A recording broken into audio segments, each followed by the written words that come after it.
Pokemon lore grows more complex, or convoluted as the case may be, with each successive generation. In the beginning, with red and blue versions, the Pokemon world was simply a fantastical world that you were able to travel at your heart's content. Traveling from town to town, meeting various people, Pokemon, and ultimately becoming the champion. But like all stories, your quest would come to an end once you caught all 151 Pokemon, plus one glitched Mew. But that wasn't the end of our journeys in the Pokemon world, as it wasn't long before a new generation released, introducing new creatures, more badges, and continuing the story in the shoes of another protagonist. But ultimately, that story would also end with your new character facing down the protagonist from the previous generation and becoming the true Pokemon champion, thus ending his story. Or her story if you played Crystal. It wasn't until the third generation, however, that we began to learn more about this world that we had journeyed across for so many years. With the introduction of legendary Pokemon that stood as protectors of the land, the sea, and the skies. Individually, these protectors may not have gotten along, but together they protected the delicate balance of the world that we had grown to love. The introduction of these new Pokemon, though, brought along all new questions. Questions that seemed irrelevant before, but now begged to be answered. Where had this world come from? Why was it here? What exactly are the Pokemon, and where did they come from? And why is it that we can so easily capture them all, especially the ones that are so important to the delicate balance of nature? These questions would be answered with the introduction of Generation 4. These games introduced the celestial creators of the region in which you traveled, who go by the names Palkia and Dialga. But it doesn't end there. As our protagonist continued his or her journey, they learned that there is more to this world than meets the eyes. There was, in fact, a Pokemon god, and his name was Arceus. Arceus? Arceus? Arceus? Arseny? It's Arceus. I'm going to call it Arceus. You can complain down in the comments. It's Arceus. Arceus. You shut your mouth, trailer! This has been settled! Where was I? Finally, we had our answer. Arceus created the world and everything in it. But something still doesn't add up. If Arceus is an all-powerful creator, then why can he be captured and forced to fight Pidgeys all day long?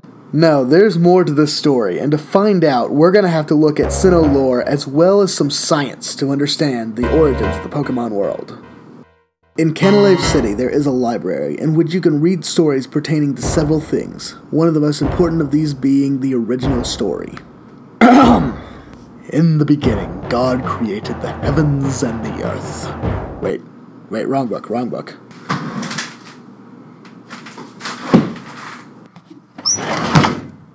Oh, let's see here, where did I put that? Oh, let's see here, Bhagavad Gita, no, Quran, no, Hyrule Historia, no, get to that one later. Here it is. Original story. Alright, okay, here we go. In the beginning, there was only a churning turmoil of chaos. At the heart of chaos, where all things became one, appeared an egg. Having tumbled from the vortex, the egg gave rise to the original one. From itself, two beings did the original one make. Time started to spin. Space began to expand. From itself again, three living things the original one did make.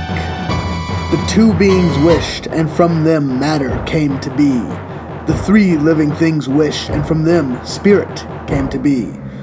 The world created, the original one took to unyielding sleep. So it seems fairly cut and dry, right? Well, it would, except for a couple of things. First of all, the story talks about a vortex out of which the egg appeared, and out of the egg hatched Arceus.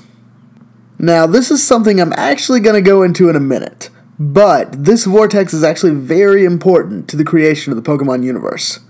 Secondly, the problem with myths is that they tell these grandiose stories that are completely beyond our experience as humans and simply ask you to believe them. No one alive saw the origins of the world, and these myths give no solid evidence of the events that they tell about. Therefore, since no one has photographed God, belief in these stories comes down purely to individual faith. However, in Pokemon, not only can you meet God, but you can capture it and witness it in the act of creation. In Heart Gold and Soul Silver, if you bring Arceus to the ruins of Alph, you are treated to a once-in-a-lifetime spectacle. You are teleported to the Sinjo ruins, where you meet Cynthia, who takes you into the ruins to tell you a story about how bringing Arceus there will create time, space, and antimatter, or Dialga, Palkia, and Giratina. When you step onto the stage before you and into one of the circles, Arceus begins to create. But it is not by his power that he does this. No, it is by the power of the Unown. When Arceus begins to create, Unown flood the room and circle the spot where the protagonist stands. It's not Arceus who has the power of creation, but the Unown. Arceus just has a relationship with the Unown that allows it to influence them to create for it. Arceus is only God in the sense that it can influence the power of creation. The Unown. The Unown have been steeped in mystery since their introduction in Generation 2, but due to their special relationship with Arceus, it's safe to conclude that they existed alongside him since the beginning. But that begs the question, what were the Unown? Arceus hatched from an egg that came out of a vortex into the world. Were the Unown just chilling here waiting for someone to come along and tell them what to do? Now, there is a theory. It's a relatively controversial theory, but then again, what theory isn't? And the math has yet to truly fail on it. I'm not going to do the math. Who do you think I am, the nerdy Nord?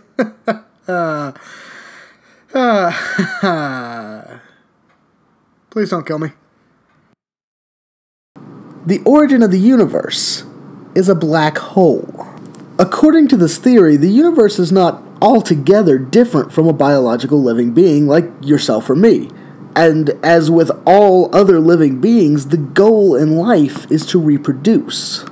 Now, as far as we know, there's not any hot universe-on-universe action going on. And if you've read any of the Marvel comics recently, you might see that as a blessing. The easiest way to actually look at it is that the universe is an asexual being, which reproduces via black holes. What, am I over your heads? Good, because I'm kind of over my own head. But let me try to break this down into the simplest of terms. Okay, I'm not even going to pretend. I'm not even going to pretend that I am explaining this in my own words, because honestly, I don't even fully comprehend it myself. So instead, I've plugged this from an interview by Space.com with physicist Lee Smolin. The following quote is Lee Smolin, so, credit is where credit is due. On to the interview. A star that collapses into a black hole very quickly squeezes down to infinite density and time stops. That's according to general relativity. And basically, that moment when time stops is deferred by quantum mechanics, by quantum uncertainty. And rather than collapsing into infinite density, the star collapses to a certain extreme density, and then bounces back and begins to expand again. The point where time ends inside a black hole becomes joined to the point where time begins in a Big Bang in a new universe. End quote. This theory is often coupled with multiverse theory, stating that the black hole that created our universe exists in a higher dimension, a dimension that does not follow the laws that we are familiar with, a fifth dimension, so to speak. In the movie Interstellar, this dimension was described as being a dimension outside of time, a dimension where time is a place you could go more than the progression of events that rule our existence.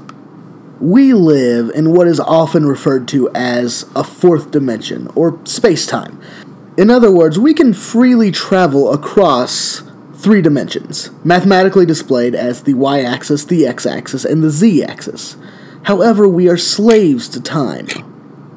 Anyone that potentially exists in the fifth dimension, though, exists outside of time and is able to move freely throughout it. And there is actually a fairly close approximation to what we mathematically construct as a fifth dimension in Pokemon. It's Giratina's prison, the distortion world. This world does not work by the same logic as the Pokemon world, which, from a physical standpoint, basically works the same as our own world. It's twisted, distorted, and wrong. Except, it's not really. It just exists on a dimensional plane that we are unable to comprehend because we evolved in a four-dimensional universe. Our brains simply are not calibrated to truly make sense of this new dimension. But the Unown and Arceus call it home. Remember the vortex I mentioned earlier? That was a black hole that formed in the distortion world after a star, or whatever in the distortion world is the equivalent of a star, collapsed. Arceus either entered or was dragged into the black hole, and probably had to seal itself in an egg-like structure in order to survive, and ultimately hatched into the Pokemon universe during the universe's Big Bang. Arceus then summoned the Unown to him from the distortion world into the Pokemon universe, and together they began to create. They created Palkia, Dialga, and Giratina, then the Lake Trio. They created the Pokemon world with its guardians, Groudon, Kyogre, Rayquaza. They created the Moon with Cresselia and Darkrai, Xerneas, Yveltal, Zygarde, Latios, Latias, Manaphy, Lugia, Ho-Oh, Celebi, Tornadus, Thundurus, Landorus, Regigigas, and Jirachi are all created. All were chosen to be the guardians of creation.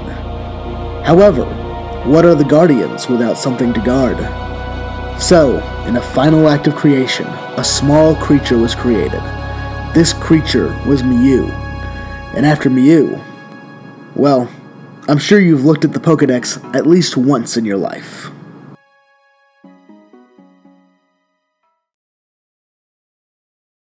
Hey guys, what's up? I wanted to start off apologizing for the wind.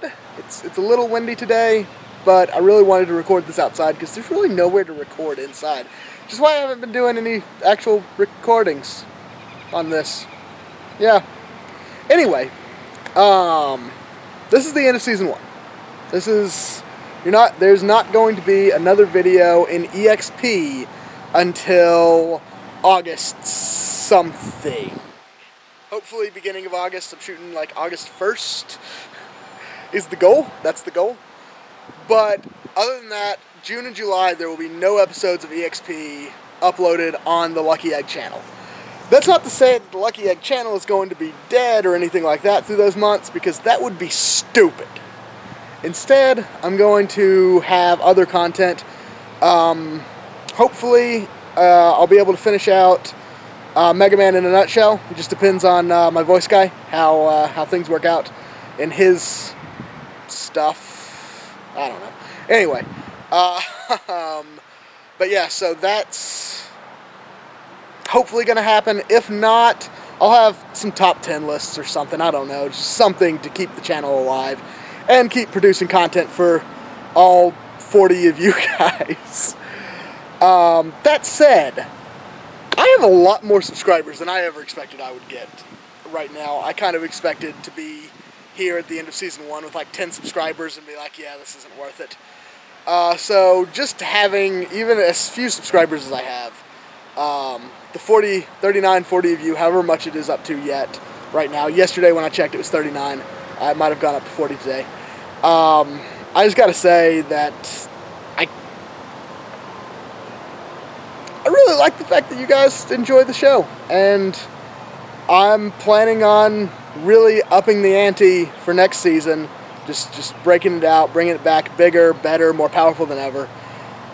And yeah, and thanks to everyone who has supported me, especially Jacob of Nordic and Nerdy. I mean, just right off the bat, I ran into him when he was first starting his channel, and I was first getting underway with EXP. He gave me a lot of helpful advice and really has had my back quite a bit, I mean, off camera, and just been a huge moral support to me as I've been working on this show and the few subscribers that I've gotten. I think most of you guys might have come from him. And if you didn't, and if you don't know who I'm talking about, go look him up and subscribe to him, because his show, The Bag of Holding's, well worth it. But yeah, I just wanted to give a shout out to him, because he's probably helped me out more than he knows. But yeah, that's about it. Season 1, next August. Be there.